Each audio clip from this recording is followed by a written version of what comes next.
Zahia dan Bet Hanun. Sedikitnya 15 orang tewas akibat serangan Israel di kota Kana, Lebanon Selatan. Kerusakan masif menimpa kota Kana, Lebanon Selatan setelah dibombardir Israel. Pemerintah Lebanon melaporkan sedikitnya 15 jenazah ditemukan di antara reruntuhan gedung-gedung dan bangunan. Sementara 50 orang lainnya dievakuasi dalam kondisi luka-luka. Ini merupakan tragedi kali ketiga yang terjadi di Kana. Pada tahun 1996, artileri Israel menggempur kompleks PBB yang menampung ratusan pengungsi. Saat itu sedikitnya 100 warga sipil tewas. Sementara pembantaian kedua tahun 2006 lalu menewaskan 35 orang dan mayoritas korban adalah anak-anak.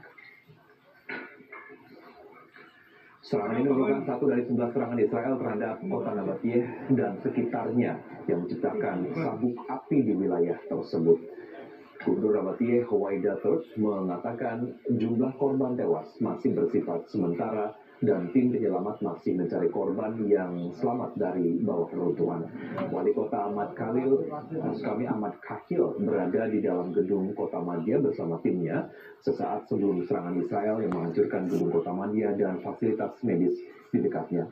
2 dokter termasuk diantaranya korban tewas.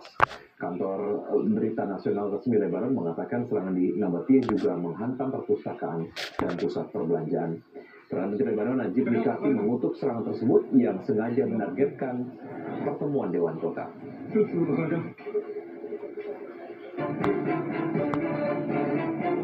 Personel militer dan para medis mengevakuasi sejumlah jenazah yang tertimbun reruntuhan bangunan di kota Eito, Lebanon, Senin waktu setempat.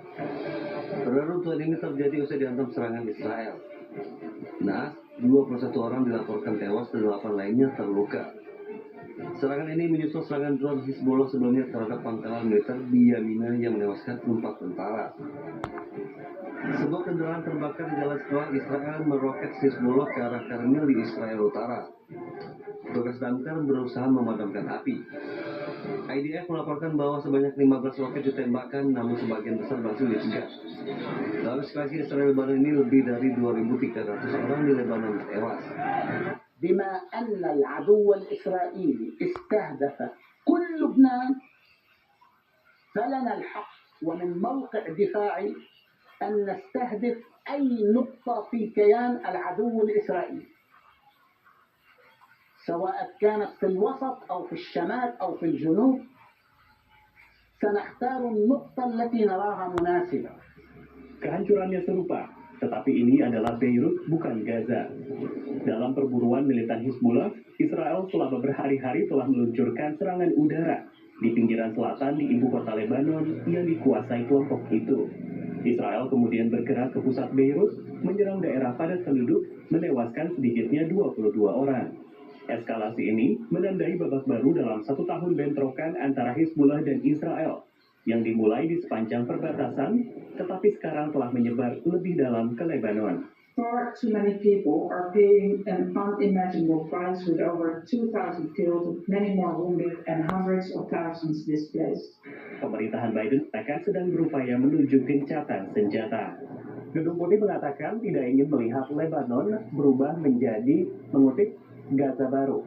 Namun Amerika Serikat juga mendukung upaya Israel untuk membongkar infrastruktur Hizbullah, proksi Iran di Lebanon. Menurut Gedung Putih, kedua tujuan tersebut bisa dicapai sekaligus. Militer Israel mengatakan yang disasar adalah Hizbullah, tapi sebagian pihak menyoroti dampaknya secara luas. It's all well and good for the Biden administration to say that they want to give Israel that space to attack Hezbollah and degrade its capability. But the problem is that also means an open-ended war against Lebanon, an open-ended war that has been harming a tremendous number of Lebanese civilians, and that's displaced now 1 million people in Lebanon. That's almost a quarter of the population.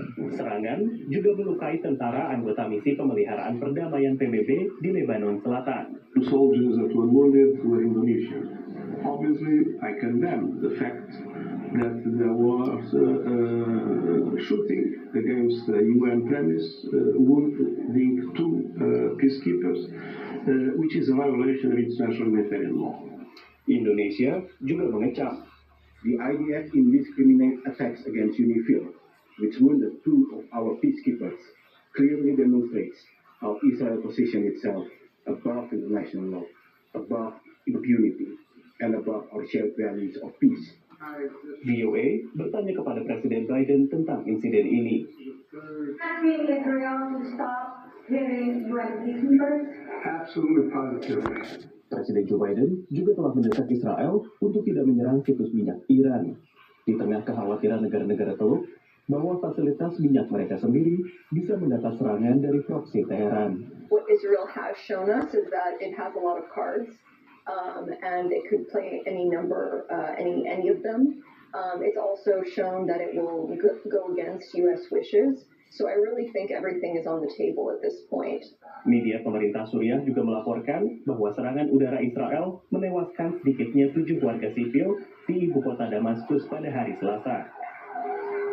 Dari Washington DC, demikian laporan tim VOA.